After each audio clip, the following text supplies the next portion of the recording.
All right, guys, back again, kind of round two at this point. And before we get started, we actually had a book we kind of talked about beforehand. It'll end up fitting our topic fairly well as we talk about the church, maybe in the corporate gathering, and as a whole, the people in the church, how they live daily life. This book by Kevin DeYoung, Greg Gilbert, What is the Mission of the Church? Making Sense of Social Justice, Shalom, and the Great Commission.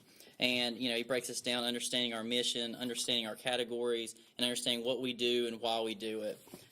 Really helpful, because if our big picture of the church is off, obviously we go off in all these different ways and details and miss the main goal of glorifying God. So, good book. Share the video, and you'll have a chance to win this book when we get that mailed out to you. So here we are, round two. Now we got the preliminary book giveaway out of the way. The three of us in different conversations, we talk about a lot of heady theological type things. And I think we hit the last time that we were together. We hit a lot of really heady things, but I think we did a really good job of bringing it down. And I think this time we decided we wanted something that just initially was a little bit more practical. And one of the things that we sort of decided was media. In a corporate gathering, but also in the lives of the believers. And Josiah was kind of assigned to come up with some questions for us concerning technology, skills in these areas that the different people have, even movies to watch, music to listen to, things like that, to launch us into this conversation. So we're going to go ahead and turn it over to Josiah to get us started. So I want to start from the broad spectrum so that we can kind of get an idea of what media does for the church, what it does for the believer, entertainment, just the whole spectrum. It's going to be really broad for this first question. I just want to know y'all's thoughts on what role should media and entertainment have in the church. Start with you, Caleb. Maybe the first thing I think of when I hear you say that, and thinking how they relate. So how does media, how does a camera, how does that relate to the service, or a projector, the words being on the screen, to do with actual worship gathering, these sorts of things. I think it has to play a complementary role. So you have to have you think of worship, you think of Romans 12:1 and 2. It is, we see the truth of God is what Paul says and describes as, bringing up and fanning the affections of the people and motivating them properly to right worship. So if that's the foundation for worship, and the truth of God has to be by itself kind of the sole driving force in that, His mercies, the stuff lined out there, then everything else is complementary that plays on or with that. Sort of supporting, in a sense, however you may think that, sort of the same role that the instruments may play. The truth in the words is really, as I said, the truth that drives and spurs our hearts and motivates us to love God more. As Paul describes. And so, in the same way, maybe instruments play a complementary role, and they can be used beautifully and wonderfully. They can also be used poorly and be a distraction, or even be an issue that they try to take the place, the primary place of the truth of God in worship. So, as long as it's complementary, I think that's a good start. Maybe that's a first thing, and generally speaking, it has to complement God's truth and come up under support and shine a light, reflect back onto that.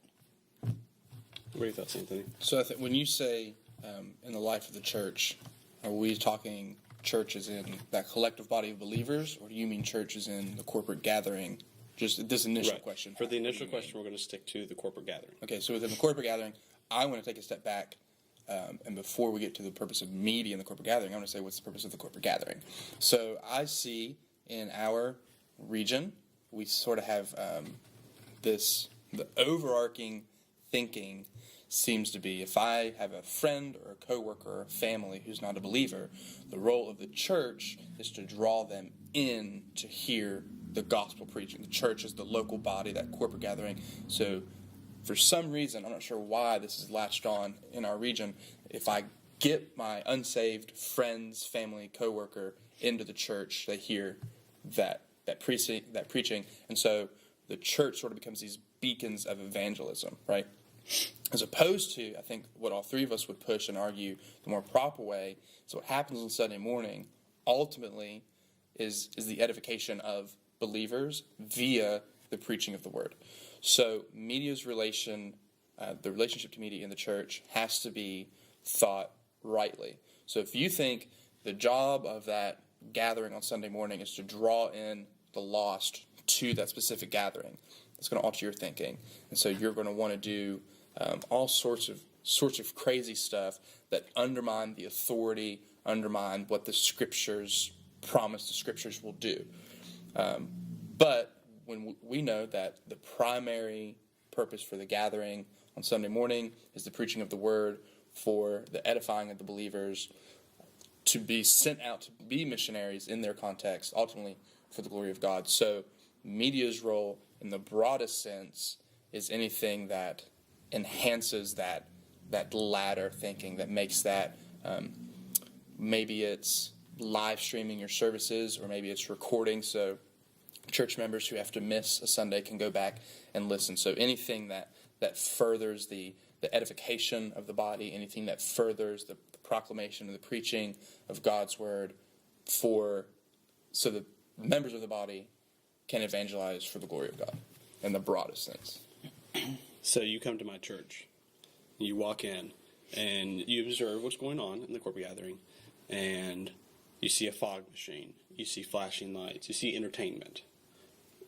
What do you say to me if I would respond and say, yeah, those are great, and I need these things to enhance my body, to give the body, an urge to worship, or, just to edify them? If I say these are necessary elements to do so, fog machine, flashing lights, disco ball, whatever it may be, what do you say to me as a pastor, as a layman, to, push me towards biblical methods and motives when it comes to entertainment and methodology of media in the church?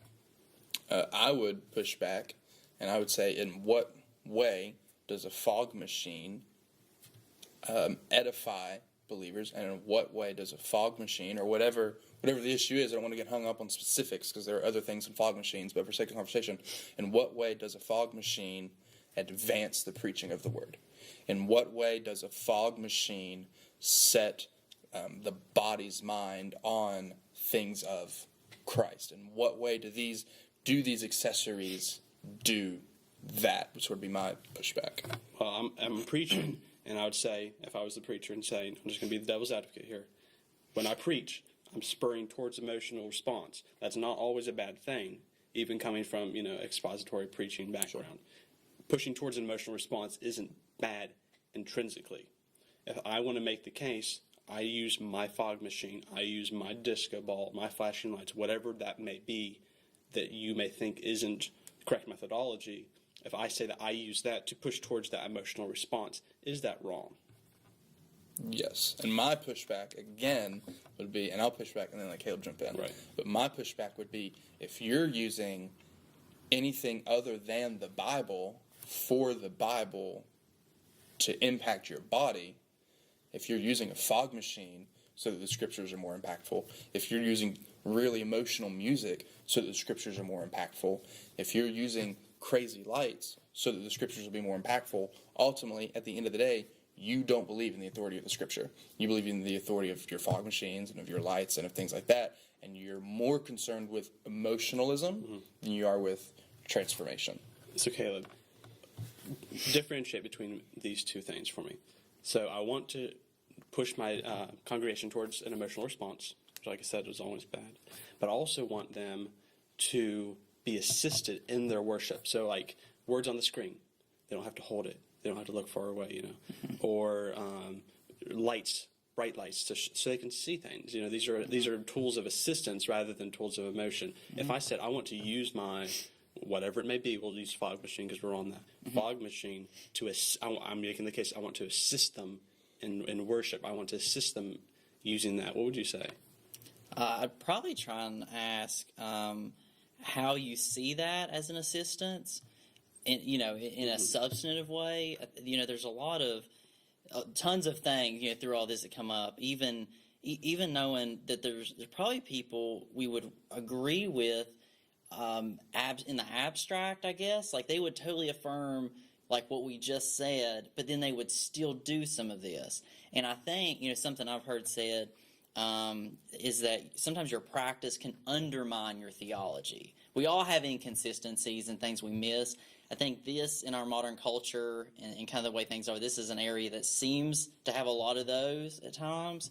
And I'd probably push again to Romans 12, 1 and 2. It just seems to be such a clear passage to me. It's got to be, you want long-term effect in your people. You don't want an emotional, service response that doesn't last, that doesn't fuel them in any substantive way throughout the week to love God more, to love the church more, or to love out the others, unbelievers more in any kind of way. Things that just are decisions that then die off. Those are not biblically, spirit-led changes. When we see discipleship, we see these long-term views. I guess I think you have to take that kind of view, like long-term, enduring. You're going to be here for a long time. Pastor these people. The truth of God has to be in the center. These things may complement. And if you're saying a fog machine does, I want to hear more of why you're saying that. I do not see that right off. And maybe there's somewhere in your thinking that, some experiential thing where that's really impacted you, or some similar thing where you're just trying to desperately grab for something to cause an effect. That's more difficult, because I'm not going to say I would probably ever do that. There's some things like videoing a service and piping it in somewhere that in rare cases I might find acceptable. It's not ideal, but also I want the word to go forward, and there's difficult church planting situations that aren't the norm, and you grow in maturity. Kind of a case-by-case thing. I can kind of be comfortable saying that. Not sure if I answered both of the kind of bounce back and forth, I guess. Mm-hmm. Well, I don't want us to get the idea that media is negative, because it isn't. There's a lot of positive things that can come out of media. Like I was talking about, there's a lot of times where it can be of assistance and help and encouragement, even the things we create with creative skills and things like that. What are some realms, for lack of a better term, that you've seen in the church for now that have been positively impacted by the increase in technology advances, entertainment, media? Where do we see positive influences through media? I'd say a major place, and this is my first thought from my own experience. I was kind of by myself, more or less. We had like a group of 10 people, but I was kind of a unique place to have more time to be able to study. And providentially, God led me through YouTube to a sermon by John MacArthur. And I was like, what is this? Like, he's preaching so different than I've ever heard. Hearing those things. I mean, just to have those uploaded, and then to be over there in the middle of the coal fields, trying to study, and to be able to access teaching from R.C. Sproul, on all these different things. That is amazing. That is, you had at the Reformation, you went from having like little access to sort of these teachings, and then it kind of magnified through public publications. I guess they're having the books made, you can put these out, put it in a lot more people's hands. Then you go now and we have the internet. That's amazing. That can be used in such a way to edify people, other countries. I mean, you can, interpret stuff so quickly, like translate it, and then send it off to Africa to train these guys who need desperately teaching and things. They can access these same resources. That's an amazing way, just kind of generally. Then in the service, I mean, speakers, a sound system. I mean, you don't have to be Whitfield, who had this amazing voice to project to all these people. You don't have to build the building in a certain way to try and use acoustics to get it there. You can just plug this stuff in and just proclaim, the truth and take advantage, of a lot of advances in technology. That's a couple ways, generally, maybe specifically to the service. You see it good in those realms. A couple examples. That's great. I don't want to get outside the church service just yet, but we'll get to that. Mm-hmm. Anthony, when Kayla was talking about, the positive influences, what do you say to, that seasoned saint that says, these technological advances that we're implementing in the church are worldly? They're not things that we should be, embracing as a church, as believers. What do you say to that seasoned believer that says we need to, just look back at what we've always done? Sure. So in the first instance, where my pushback against the fog machine is, how does the fog machine enhance preaching? My pushback to the elder is, how do these advances distract from preaching? So if it's words on a screen, so they don't have to hold a hymnal for example, I'm singing the same words. I'm singing the same songs. You could sing the same hymnal liturgy for the life of a church, but am I holding it, or is it on the screen? So that would sort of be what I want to show. Second thing would probably want to show that the point of technology is to be used. We drive to church now. We don't walk to church. House churches aren't the norm anymore. We don't hold services in candle light. We don't have huge holes in the wall to let natural sunlight in, right? So we use light bulbs, we use amplifiers, and we use those different kinds of things. So I would kind of want to come alongside this older brother, this more seasoned saint, and say, I understand some of the fears, and want to admit that there are churches, and probably in my own thinking, where you're going to err on either side. But just come alongside and say, I understand that sort of where you're coming from, but times are always changing. Cultures are always shifting. There's always different ways to interact with information. And ultimately, as long as you're interacting with the word expositionally from the pulpit, that's the center of your service, the proclamation of the word for the edification of the saints, for the glory of God. If that's your central theme and that's your central focus, then I think it's safe to say that whatever technology comes, in your thinking, you're going to be able to weed out the stuff that you don't need to implement in your corporate service. Okay. Well, I don't want to get too systematic here, because we want to try to stay as practical as we can, just to help the people, the believers. We're not speaking to professors. We're not speaking to people who have great intellect. Maybe we are. Who knows? Who will watch this. We're not. We're not there yet. Mm-hmm. Between us brothers, I want to stay. Like I said, I want to get a little systematic. I don't want to get too much. When it comes to the regulative principle of worship and the normative principle of worship, is there a standard for media and entertainment? What is too far? Why is, for instance, playing Beyonce or Rihanna in the lobby as people walked in, why is that bad? Why is that not a good thing? Is there a standard that we're supposed to follow? I think what Anthony brought up earlier, as far as the purpose of the gathering, that would speak a lot to that issue, because you're saying, really, I mean, it's in a lot of things we do that. Or, if it was a football team trying to make some strategy as to score, their goal is to score, so all things have to go to that end. So the offense has to pick the players and, work the field and, all the kind of blocking assignments and routes they run. All that has to go towards that end.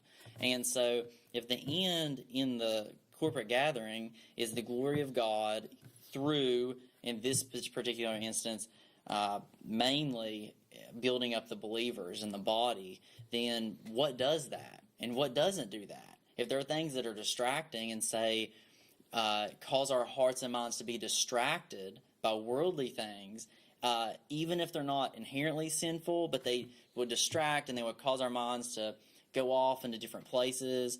I think there's a lot of churches maybe that would even say the different views on like the nursery and stuff. That, I think, if they would look at their own thinking, they would see we do that to help not be a distraction. And so in a same way, they might teach the kids too, but it seems to be a lot of the common thread in that thinking. But whatever is going to go against building up the body, whatever's going to cause distractions, whatever is going to detract from the actual goal, doesn't really have a place there. It's not really wise to put it there, because it seems like you're just really hurting yourself. You want to hop in on this? Other than just to reiterate, if you're using, we've seen the videos of you seeing Alicia Keys, "If I Ain't Got You" in your service, but you replace it with "If I Ain't Got Jesus" or whatever. It's indicative of not understanding what's supposed to happen that Sunday morning. And I think it's super important to stress that for two reasons, for two groups of people. Your leaders in your church, who maybe have this faulty thinking of what's supposed to happen Sunday morning, and anyone can err on that. Because if they have a faulty thinking, step back and sort of reevaluate. But also your believer, because the more aware, I've noticed in my life, the more aware that I've become, and as I was educated on what's supposed to happen on Sunday morning, the deeper my worship on Sunday mornings become, the more convicted I am of sin, because I understand when I come on Sunday morning, I should expect to be convicted of sin. So I now recognize this is the Spirit working in this corporate gathering. The assurance that I have of positionally who I am in Christ, I'm looking for that Sunday morning because I understand that's what's supposed to happen. And I'm less, because I know it happens Sunday morning, and because I understand that the corporate gathering isn't where you draw in unbelievers and where I come to be educated and trained and equipped. I look for opportunities to be educated and trained and equipped, not only by the preaching, but also by older men and women in different seasons of life throughout the body, so that Monday morning, whenever it is when I go to work, I'm equipped and I'm encouraged to evangelize. So just want to stress again, if you're not understanding, if you're using distracting means in your corporate gathering, it's probably indicative that you don't understand what's supposed to happen that Sunday morning. So when I'm walking towards the congregation, I'm walking through the lobby and I hear Mumford and Sons or whatever it may be, we know that, we should have that call to worship, that, we ready our hearts and our minds to receive the Word of God and to partake, the elements and whatever else we may incorporate in the corporate gathering. But, well, I asked Caleb this, but do you see a standard in Scripture? Is there a standard? I don't know that I see a standard. I can't think. I could be wrong, but I can't think of any kind of explicit text. This is what you should do before people come into your service. But I do think that we can drive implications and we can pull principles. And if I'm supposed to be in a state of worship Sunday morning, that starts. I think Piper has an article that says your Sunday, it's to be worship on Sunday morning starts Saturday night.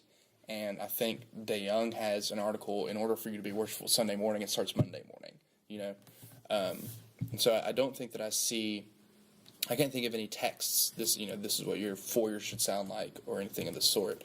But when you have those principles and you understand my people or the people of the body need to be in a worshipful state and prepared to receive the preaching of the Word, I think that's just logical, I think, even though it's not explicitly there in the text. I mean, either are words like Easter and Trinity and Bible and things like that, but I think you can draw understanding what's supposed to happen on that Sunday morning.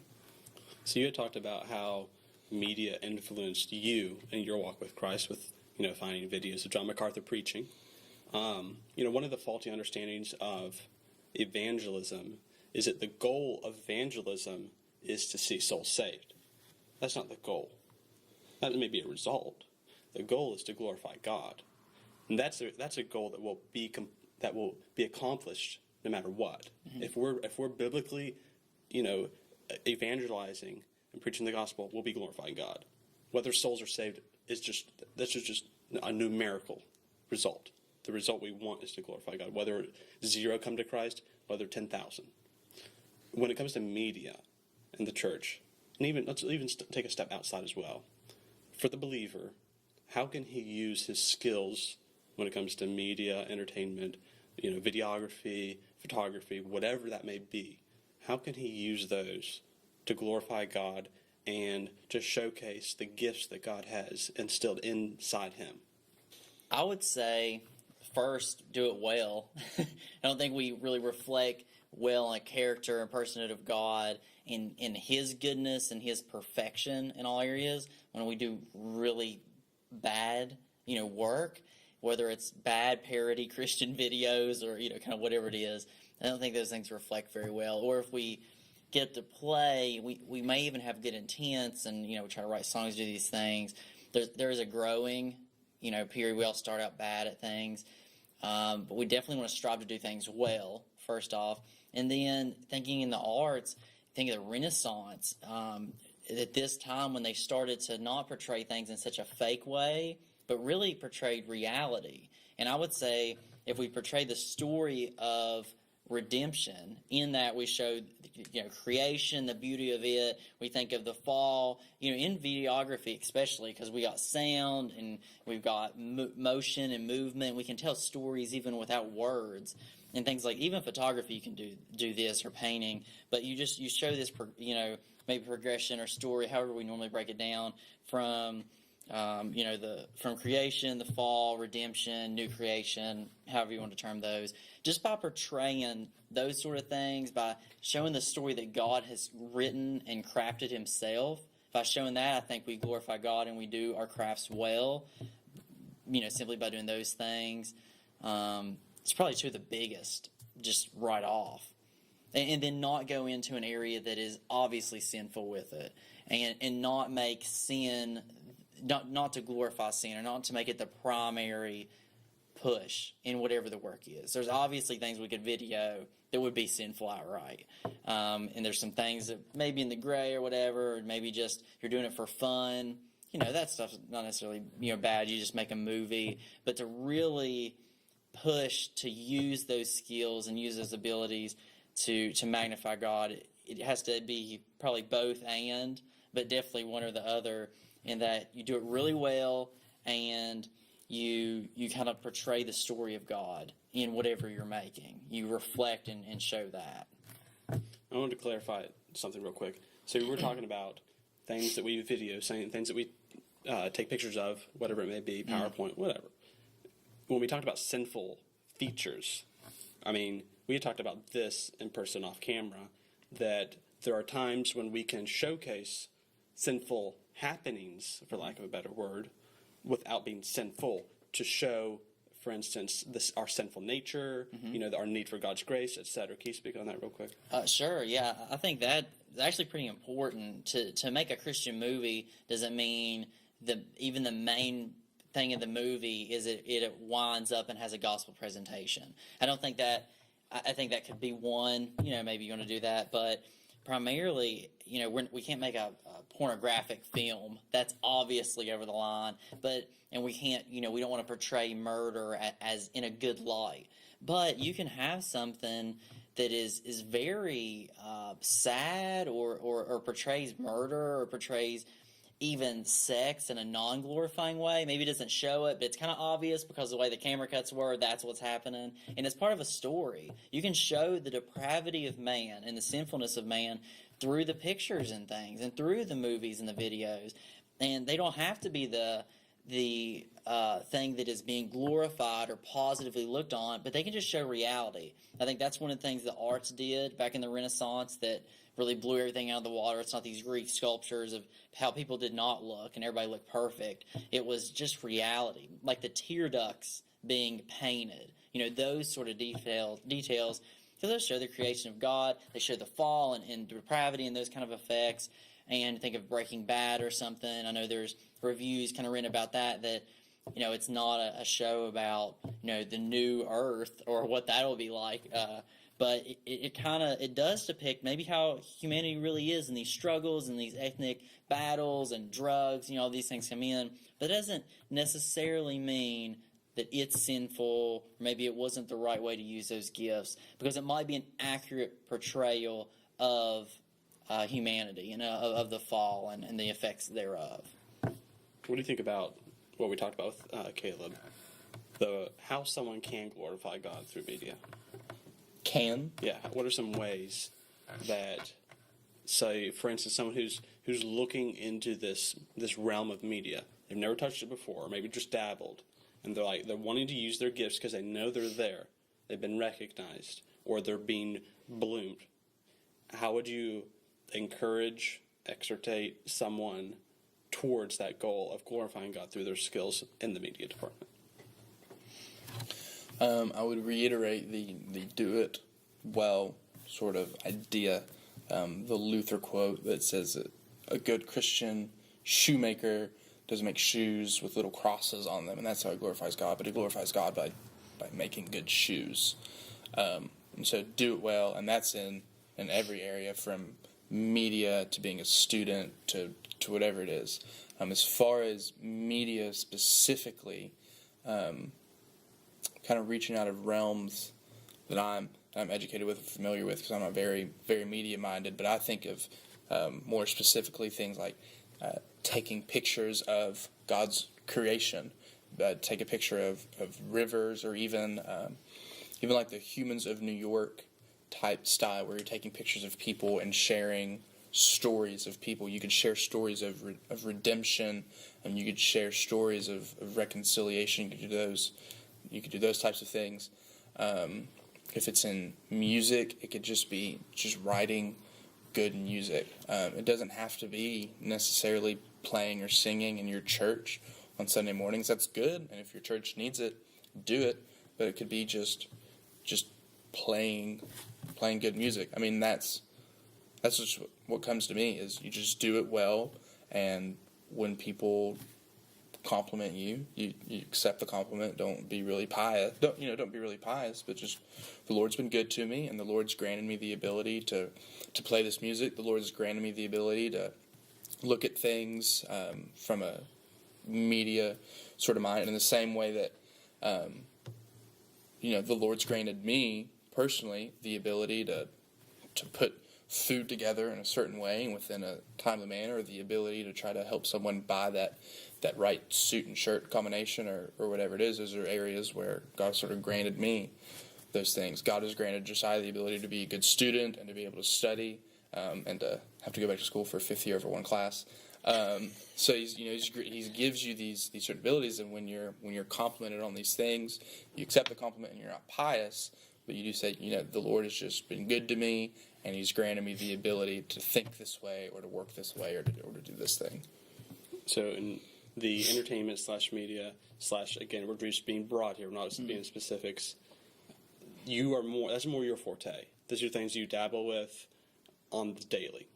How do you?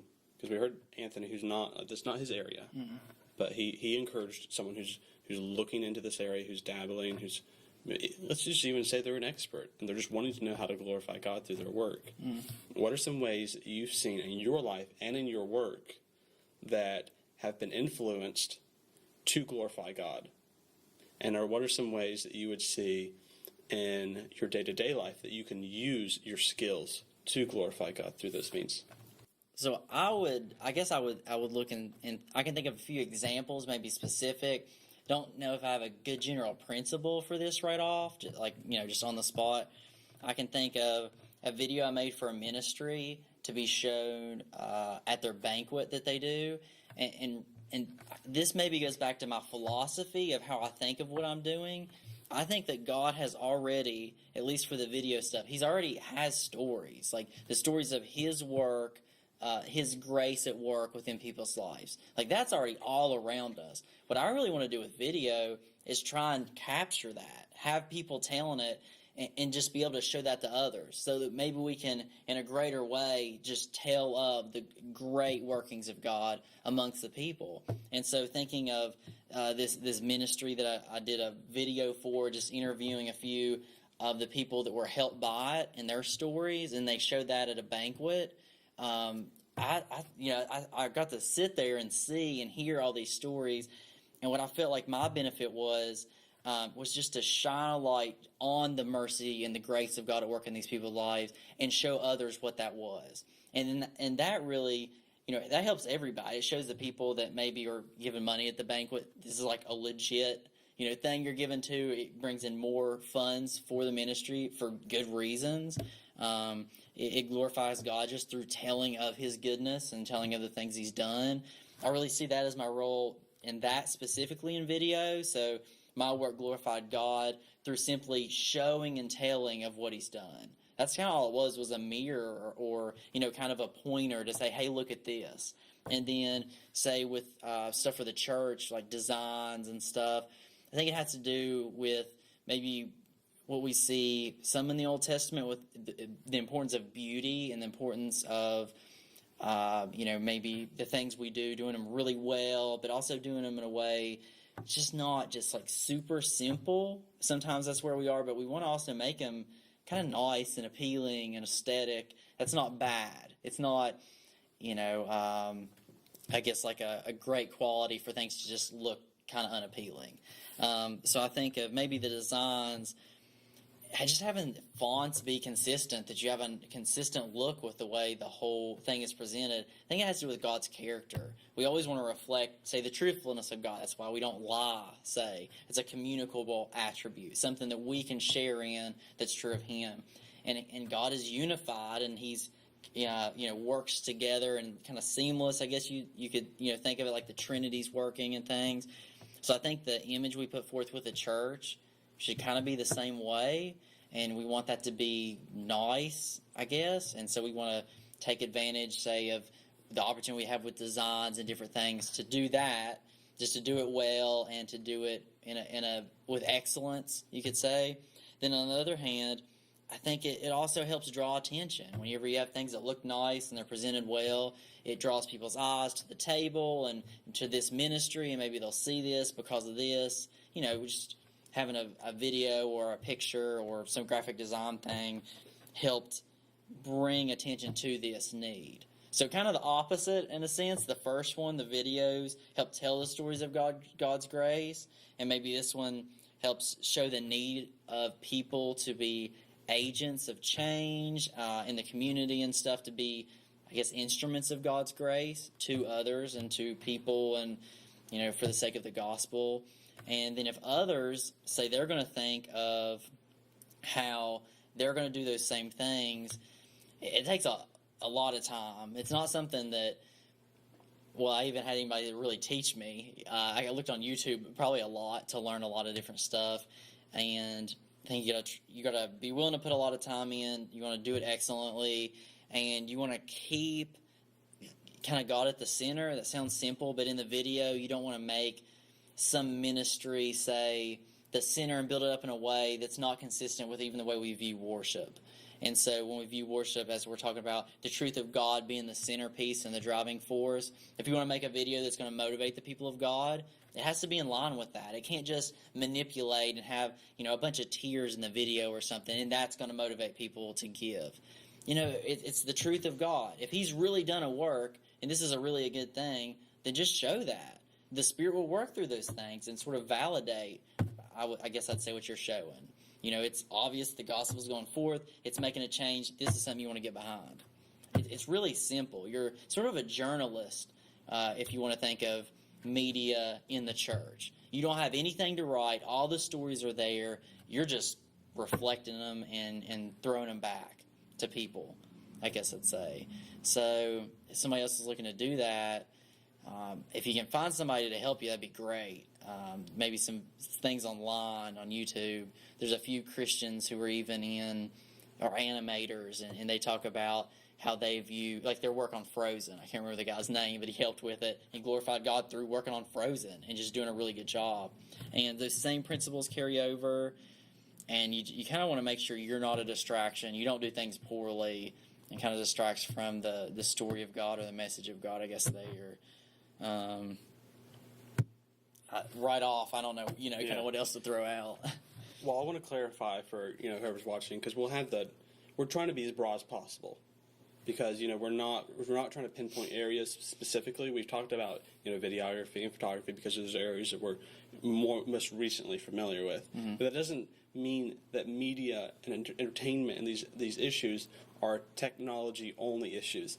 These are things that don't necessarily involve technology. So, for instance, if you're the painter, you use your painting ability to glorify Christ. If you are sign language, anything that you're learning doesn't have to be technology. Just any form of assistance that you can be to the church, local body, and to those outside. Mm-hmm. And you touched on an area. I want to ask Anthony this question. You were talking about how someone, for instance, who's working on Frozen, whoever that might be, they're a Christian who has those skills that God gave them, and they're in a secular workplace, and they're given secular assignments. Assignments that on the surface aren't meant to glorify God. They're not designed to glorify God. That's not their purpose or intention from the ones who are given those assignments. So I want to ask you, Anthony, for someone who is given those assignments in the secular world as a biblical Christian, or at least striving to be one, what are some exhortations or some biblical advice you to give them as they're given these roles that aren't, like I said, on the surface, meant to glorify God? How can he reflect those? We talked about using great work, doing great things, just being the best. Can you clarify some things on those issues? So I think it's important to there's a false distinction in Appalachian thinking, and that false distinction is I have my secular job, and then I have my spiritual life, and those two things are never supposed to intersect. And so there is menial tasks like mopping a floor, and that's purely secular.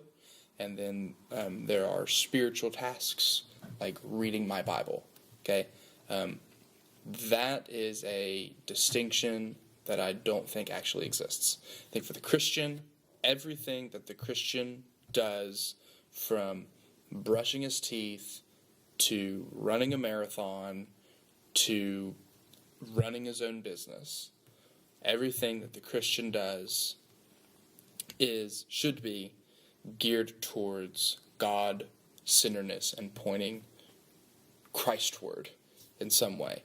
That being said, your question is along the lines of how, in those seemingly secular positions, do I perform my tasks to point Christward? Is it a fair rehashing? Okay.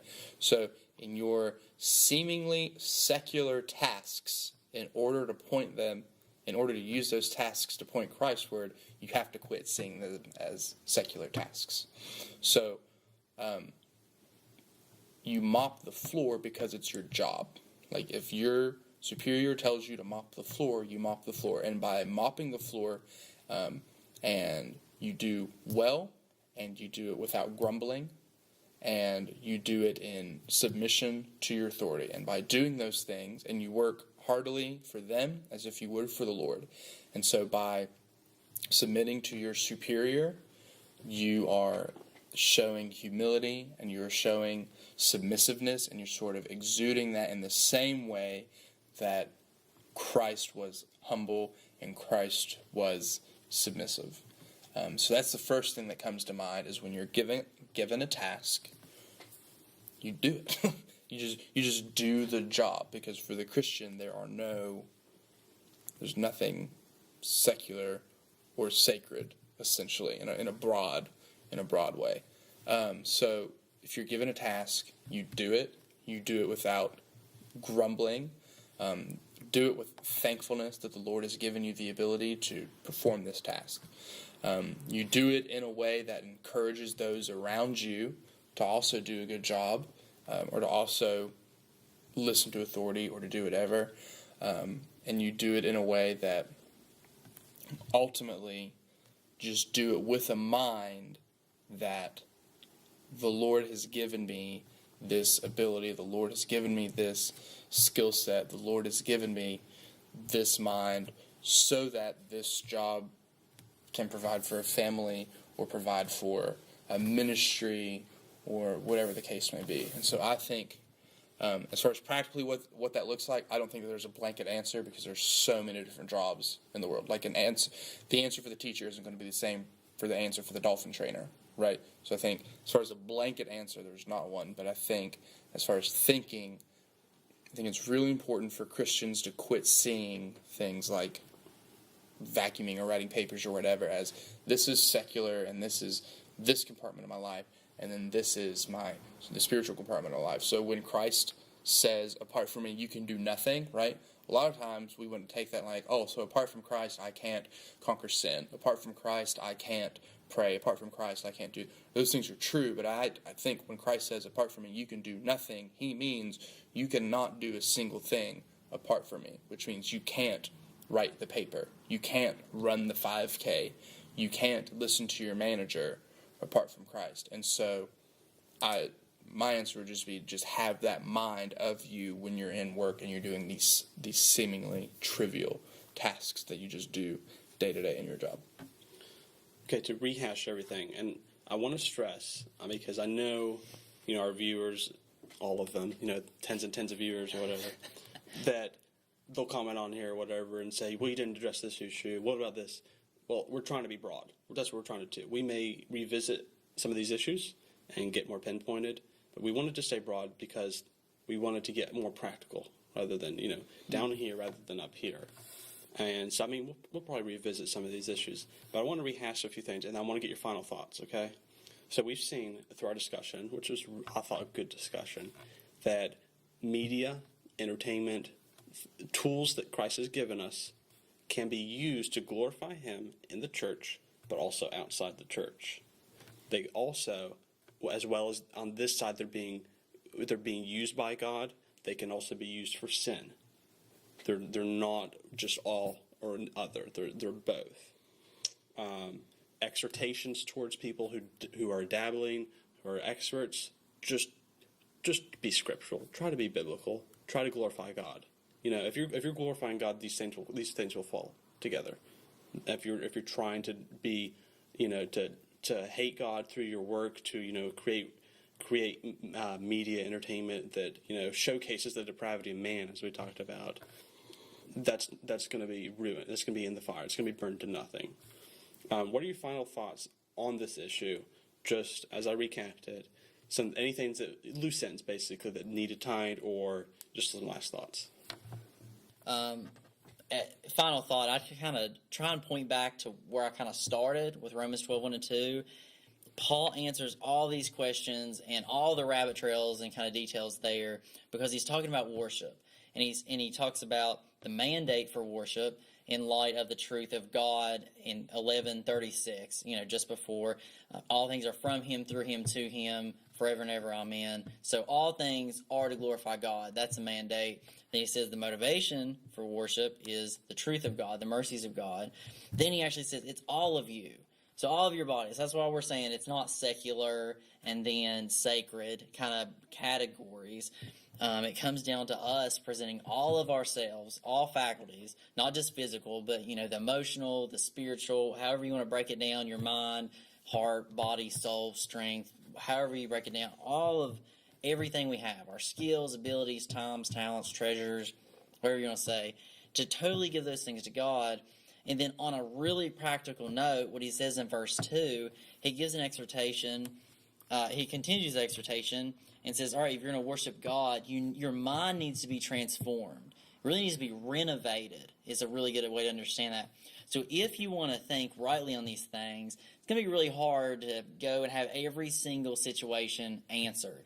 The way you actually go and worship God in all these situations, whatever your job is, whatever service you're given to the church and trying to glorify God through that, it's going to come through having your heart flamed, and spurred on through the affection, through, your affections, spurred and driven by the truth of God, His mercy and grace, but then your mind being renovated by the truth of God. So rather than being conformed to the world, squeezed into that mold, he says you need to be squeezed to the mold of God that the Scriptures set forward. So the Scriptures need to continually be shaping your mind, the way you think, and that is going to ultimately allow you in all these situations, whatever media it is, whatever you're thinking you maybe should or should not do in the worship service, any of the stuff we talked about, it speaks to every one of those, and you become wiser and more mature, and the Spirit grows you, and the Scriptures answer these questions principally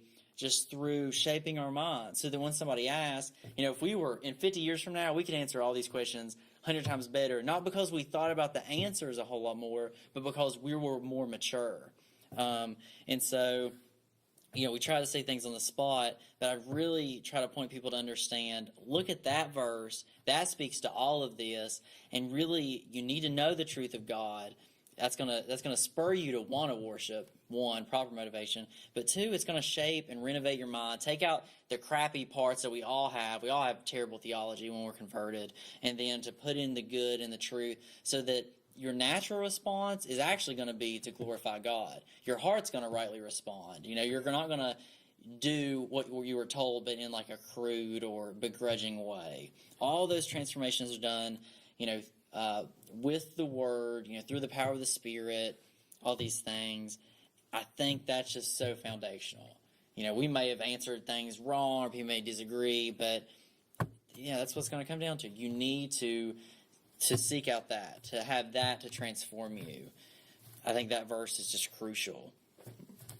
That'd be my final kind of. How about you, Anthony? I would run sort of what comes to mind, final thoughts, if I was going to summarize my thinking on media and on technology in the church and the life of the believer, my thinking starts with there was a point in time that Moses didn't write the Pentateuch. And he used what he had available to him under the inspiration of the Spirit, wrote down the Pentateuch with his technology that they had at the time. And as technology progressed and as writing progressed, and then you end up with a printing press and you end up with translations. And because believers, because the people of God have used technology to their advantage through the course of history, we now have, James White says, we have too many English translations now. And so embrace the use of technology, but understand that while our technology has advanced, the mission and the goal of the church has not changed or altered in any way. So while we now have videos and computers and YouTube channels and things of that sort, the ultimate goal and mission of the church is the edification of saints, leading to evangelism, and ultimately the glorification of God. All right, guys. Thanks for the discussion.